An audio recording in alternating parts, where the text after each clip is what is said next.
برادران اسلام اور میرے پیارے اسلامی بھائیوں و بہنوں، السلام علیکم۔ آج میں آپ لوگوں کے سامنے اسلامی شریعت نے مال کمانے کے جو اصول و ضوابط بتائے ہیں اس کے بارے میں بیان کرنے جا رہا ہوں۔ اسلام کے 5 بڑے ارکان ہیں، یعنی کلمہ، نماز، روزہ، حج اور زکوٰۃ جو فرائض میں داخل ہیں۔ ان کے بعد حلال مال کمانا فرض ہے، اور یہ صرف اس شخص کے ذمہ فرض ہے جو اپنے اور اپنے اہل و عیال کے ضروری خرچ کے لیے مال کا محتاج ہو۔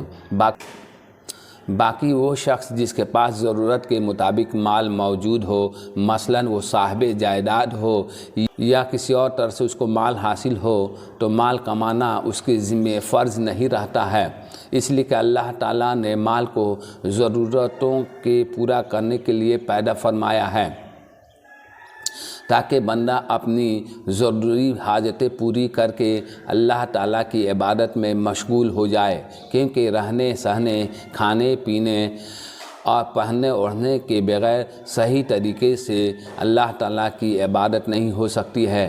کہا گیا ہے، بھوکے پیٹ بھجن نہ ہوئے گوپالا، رکھ لو تم اپنی کنٹھی مالا۔ اصل مقصد مال کمانا نہیں ہے، بلکہ اس کے ذریعے اللہ تعالیٰ کی عبادت میں یکسوئی سے لگے رہنا ہے۔ مذہب اسلام نے حلال روزی کمانے کو عبادات میں شمار کیا ہے اور اس کے ان گنت فضائل بتلائے گئے ہیں۔ حضرت انس بن مالک رضی اللہ تعالیٰ عنہ سے منقول ہے کہ نبی کریم صلی اللہ علیہ وسلم نے ارشاد فرمایا، حلال مال کا طلب کرنا ہر مسلمان پر واجب ہے۔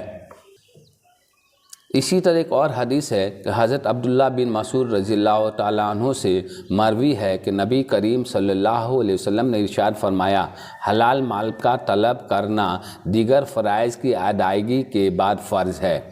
یعنی دوسرے جو 5 ارکان ہیں اسلام کے، ان کی ادائیگی کے بعد زمین میں پھیل کر مال کمانا، اپنے روزی کے لیے دوڑ دھوپ کرنا فرض ہے۔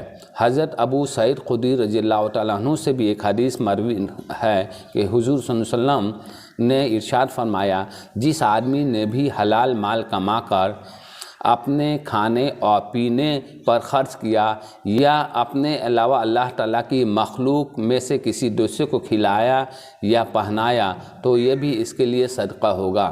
تو اس طرح پتہ چلا کہ حلال رزق کمانا اور اپنے اوپر خرچ کرنا یا اللہ تعالیٰ کے کسی بندے کے اوپر خرچ کرنا یہ صدقہ ہے۔ تو حضرت مقدام بن معدی کرب رضی اللہ تعالیٰ عنہ سے روایت ہے کہ نبی کریم صلی اللہ علیہ وسلم نے ارشاد فرمایا، جس کا مفہوم ہے اپنے ہاتھ کی کمائی سے بہتر کھانا کسی نے نہیں کھایا، اور اللہ تعالیٰ کے نبی حضرت داؤد علیہ السلام اپنے ہاتھ کی کمائی سے کھاتے تھے۔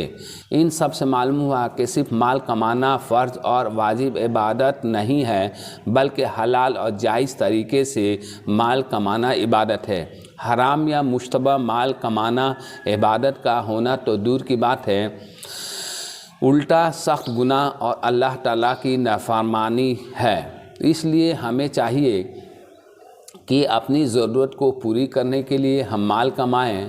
بے تحاشا مال کمانا اور اللہ تعالیٰ کی عبادت میں سستی کاہلی کرنا یا وقت نہ ملنے کا بہانہ کرنا سراسر زیادتی اور اللہ کی نافرمانی ہے، کیونکہ اللہ تعالیٰ نے مال کو ضرورت پوری کرنے کے لیے پیدا کیا ہے۔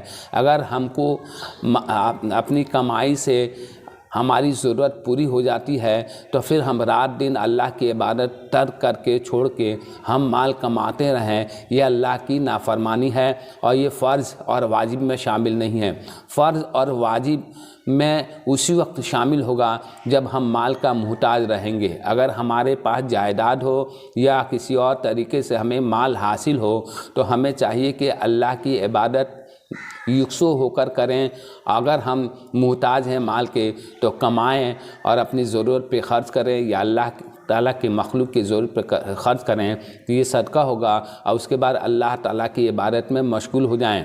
ورنہ پوری زندگی مال کمانے اور اللہ کی عبادت سے منہ موڑے رہنے سے سوائے نقصان کے ہمیں اور کچھ حاصل نہیں ہوگا۔ قیامت کے دن اللہ تعالیٰ کے یہاں وہ مال آپ کے کسی کام نہیں آئے گا، نہ اللہ تعالیٰ کی راضی کرنے میں اس وقت وہ کام آئے گا، اور نہ جہنم کی آگ سے بچانے میں وہ مال کام آئے گا۔ جزاک اللہ۔ میرے اس ویڈیو کو لائک کیجئے، شیئر کیجئے۔ السلام علیکم۔